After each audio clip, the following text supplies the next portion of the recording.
Welcome to Books of the Helena. I'm Helena, and today we're gonna try our best. That's what we're gonna do today.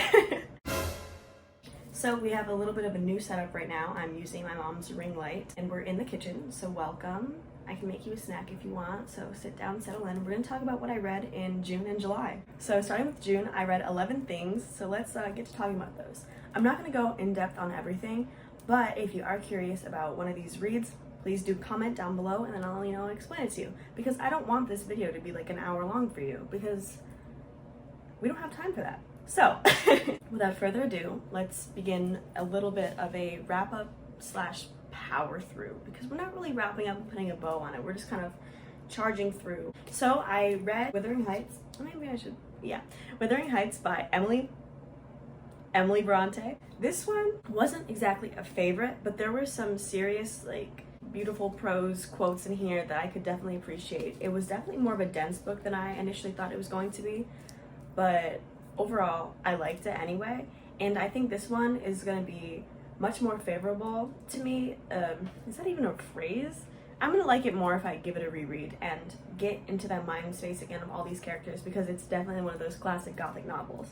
So Wuthering Heights was pretty good. And then in June, I also read The Song of Achilles by Madeline Miller. This one is probably going to be like a new favorite because, first off, it's kind of talked about a lot in reference to Madeline Miller, but her prose is it's seriously gorgeous.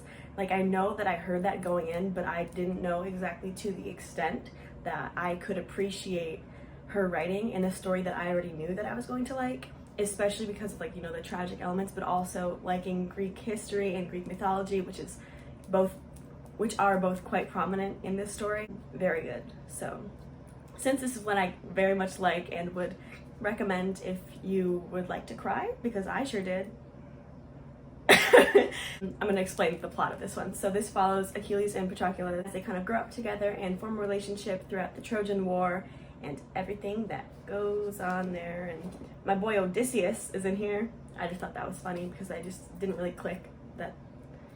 Anyway, this was really good. Was that even an explanation? No, just go into it, I think. And then in June, I also read Cemetery Boys by Aiden Thomas, which, first of all, this cover, I love it so much. I can't even explain why I love this cover art so much. It is by, let's see, jacket art by Mars Lauterbaugh and jacket design by Liz Dresner. So kudos to you guys because it's gorgeous. This one was another really good book that I actually enjoyed myself in. I read it in I think about a night or a day, and then I kind of went into the night reading it really late. It was just so good. So this book follows our main character, who is a trans boy, and he wants to prove to his family that he is a true brujo. Despite him being trans, he accidentally summons the spirit of the school's bad boy Julian, and together they have to figure out how he's dead or who killed him or if he got murdered, that type of thing. And so they kind of go on a little adventure together. Slowly, Yadriel realizes he doesn't really want to put Julian back because they kind of form a bond. So Cemetery Boys. Okay, and then this month, I finally did it, you guys. I finally did it. I read all the volumes of Heartstopper that are currently out. So Heartstopper is a graphic novel series by Oseman that follows our two main characters, Nick and Charlie, as they meet, become friends, and then fall in love, and they also get this almost kind of found family throughout their friends who are also mainly queer characters as well. And it was such a feel-good thing, even though the later volumes, they dive into more serious topics. Just such a wholesome thing, because even throughout, the harder things, there's still, some sort of light Alice Oseman can create. And then I also read You See Me in a Crown as, a buddy read with one of my friends. Oh, by Leah Johnson. It's a YA book, and I don't know if I expected it to be, kind of the older end of YA, because YA is such a vast category. It's not even a genre, it's just such a vast category to place books in, and this one definitely felt the younger end, not necessarily middle grade, but it's just younger. This is something that I probably would have connected more with in middle school. Even though it's set in high school, it's just kind of a younger tone or voice to it, I guess. That doesn't necessarily make it bad either. It's just not for me exactly, but I really did like the representation in here. So our main character, Liz, she is one of the very few black students at this very predominantly white school in this predominantly white town, and she's also poor and queer. So when her scholarship falls through to this college that she really, really wants to go to, but is too poor to afford, she has to kind of like list her options here, and one of her only options, or like only option other than like working really hard or just like giving up on her dream, would be to run for prom queen, because in this town prom is like the thing. It's like the most important thing, and there's like a scholarship sort of like financial award to whoever wins queen or in king. So she applies for that, and we kind of go through her experience and such with her friends and a sapphic relationship. Me and my friend, we like conversed about this daily, because we would read like chapters daily and then kind of confer and like, okay, what do you think about this? And that was actually a really fun experience and a really good buddy read. You Should See Me in Crown by Leah Johnson. And then on like the opposite of that spectrum, I read Maurice or Morris, depending on who you ask, because UK people, shout out to you guys real quick, they say Morris, even though I keep saying Maurice. Anyway, that's not the point. We have an Achillean love story set in the 1910s in England, so, you know, kind of like very different from Sapphic America, black girl, you know? Anyway, because like white men, obviously. Anyway, I don't have much to say about this, but, you know, kind of forbidden love kind of thing, and this one is another one that I would like to reread to gain more from. By the way, this book is by Ian Forster. I keep doing that. I keep forgetting to tell you who wrote these, and I'm so sorry. Okay, so in June, I also read The Notebook, and by Nicholas Sparks. I almost did it again. It's by Nicholas Sparks. I'm sure a lot of you have seen the movie of it with, I mean, it's literally right here with, I almost just called him Noah. That's his character in the book, with Ryan Gosling and, oh dear God. What's her name? Rachel McAdams? Or is that someone else? Anyway, they're in it. That's them. And honestly, I like the movie better, which I don't think I often say, because, you know, usually in the book, a lot of things are more explored, and there's something about the prose that kind of puts you in a headspace or puts you in a place. But what this is like a love story of Allie and Noah throughout time. There's different like time periods, and there's letters, and there's, I'm not gonna do it justice because it wasn't a favorite, you know? The movie though, I really do like the movie. So if you really want to know the story, honestly, I'd say just watch the movie. And then also in June, I read Only Mostly Devastated by Sophie Gonzales. So this book was pitched to me, or I guess I read somewhere. I heard somewhere that it is a Grease retelling, but also with kind of Clueless. I'm still contemplating that Clueless part. I don't exactly know what aspect of that was Clueless, but the Grease retelling was there. And I love Grease more than I should. So that was very, very cool to see. And it's like an Achillean Grease retelling. But there was some weird moments of like fat phobia, which I don't know if it was explored in a way where it was like, oh yeah, now everything's fine after the fact. It's hard to explain without kind of like spoiling exactly what happens or going into like way too much detail for like this quick summary. That book, it was said to be YA, but I feel like the way it was written and the topics explored and the language used was geared older YA. But I also did read this one like right after You Should See Me in a Crown, or I think I was reading it during it, I don't remember. But so there was just such a big contrast between the two and like the age group, I guess. It was sent out for. What is this? Okay, so that's it for June, I think. I'm looking at this and it seems like it is, unless I read something else and didn't write it down, which would be something I do. That's it. Now on to July. In July, as an homage to the birthday, I was gonna say birth year, the birthday of America, I read All American Boys because, help me with this sticky note in here. Don't remember what that was about. It's on the acknowledgements page. Anyway, I read All American Boys as a protest to celebrating America because, let's be real, this is reality, so let's not forget that. Did it just get really dark in here? I feel like the whole... Hold on, everyone. Everyone, hold on. Is this better or worse? We're gonna trudge on anyway. Yeah, this was a cool reality check because, I don't know if I'd say cool, actually, but it It was an adequate reality check because it follows a police brutality scene that unfolds. The boy lives, which won't really be a spoiler because it's partially in his point of view. So, this is the important part. So this book is written in two parts, I guess, or in two point of views by two different authors. So there's Jason Reynolds and then Brendan Kiely. And the way that it's co-written is, I think, actually very well done. So yeah, this book explores, police brutality and prejudice with races and all of the and all of the sorts and everything. Anyway, it was really good and I'm very glad I read it. Okay, and then I read Act Your Age, Eve Brown by Talia Hibbert, and this was the final installment in the Brown Sisters companion trilogy, and it was so good.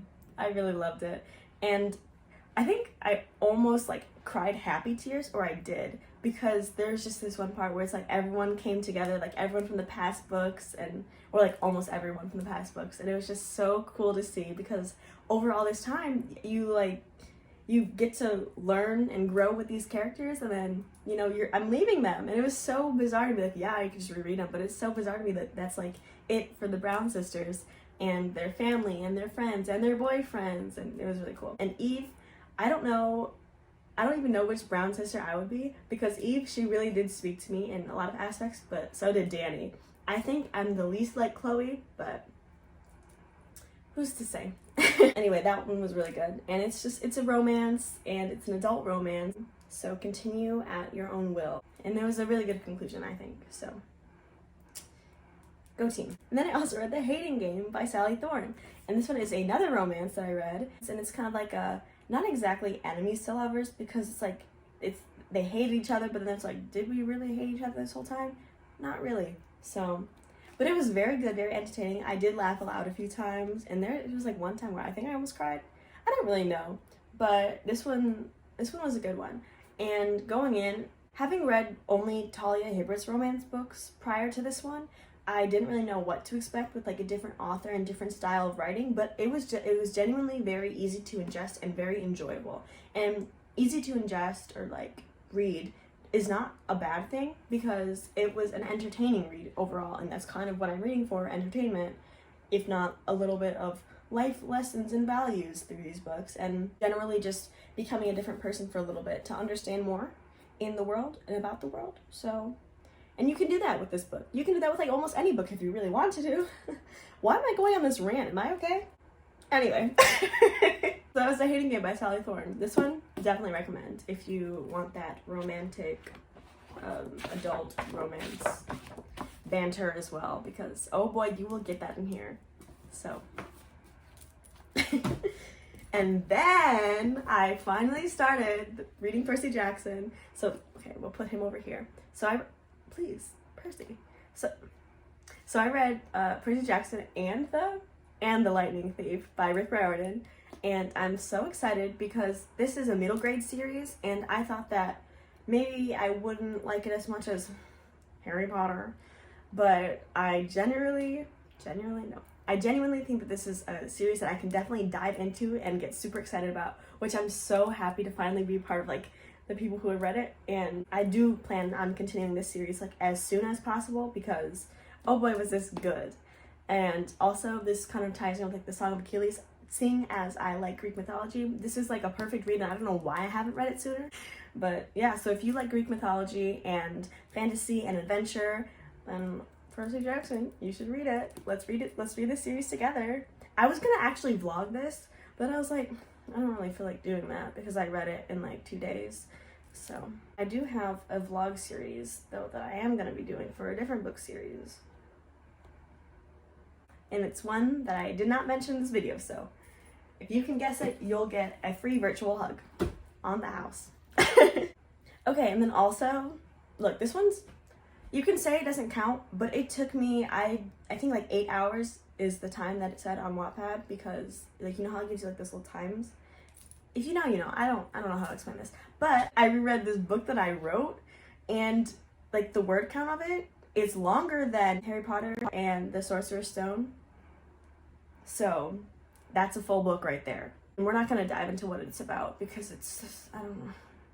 I hated it so much rereading it, but I'm well, now I'm halfway through, so I have to finish it. Anyway. And then for the last book that I read in July, I read Milkman by Anna Burns. I don't know why I said her name like that. Anna. I sounded like Moira from Schitt's Creek. Okay, Queen. Do your piece, Thomas, I guess.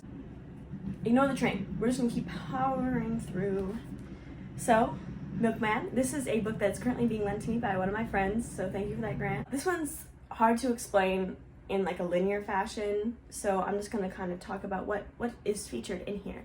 There is some serious, dense prose in here that I can't even begin to explain. The style of writing is something so unique to me. I've not really encountered writing like this. And so that was very fascinating. That was like one of the first things I realized. Very fascinating. And none of the characters are actually really named in this. Like, we have a character who's called Chef, like that's his nickname. And then there's Maybe Boyfriend, which is like one of my favorites, actually. Maybe Boyfriend. He's not like my favorite character. That's like one of my favorite names. And then there's Milkman, and then there's Real Milkman, and then it's just like third brother-in-law. It's just really interesting. And it's set in like Northern Ireland, and then the Troubles are really mentioned, and it's very interesting. And it's a take on the political atmosphere of the time and of the setting. So you won't even hear any places named. You'll hear like the country over the water or things like that. And it's such an interesting take on the time, but then also on like feminism and being a woman and just so many different things that go on in here. There's so many different themes explored, but all in this kind of running thought, I guess, is how it's written. And even just like the run-on sentences are unbelievable. And there's hardly any paragraph breaks. Like, it's something so interesting to read. And I also listened to the audiobook with it, which was very cool as well to do. Just because you hear it as like, almost as if someone's just telling you what they're thinking. And it just keeps going and going. It's very interesting to hear. So, thank you for watching. I hope you enjoyed my running on rambling thoughts throughout this. I hope you come back soon to hang out because it was a fun ride today. That's all I got. Bye! Now I look crunchy. Oh, scheisse. Hey. Hey. Set in North... Oh, my shoe just came off. What am I even saying anymore? Hey. I reread this book that I read. I mean, girl. But I think, you know what I'll be doing? And, oops, me covering Josh like no one's business, like my whole palm was on him. Anyway, I don't know why I decided to share that, that's it. Oh boy, we did it.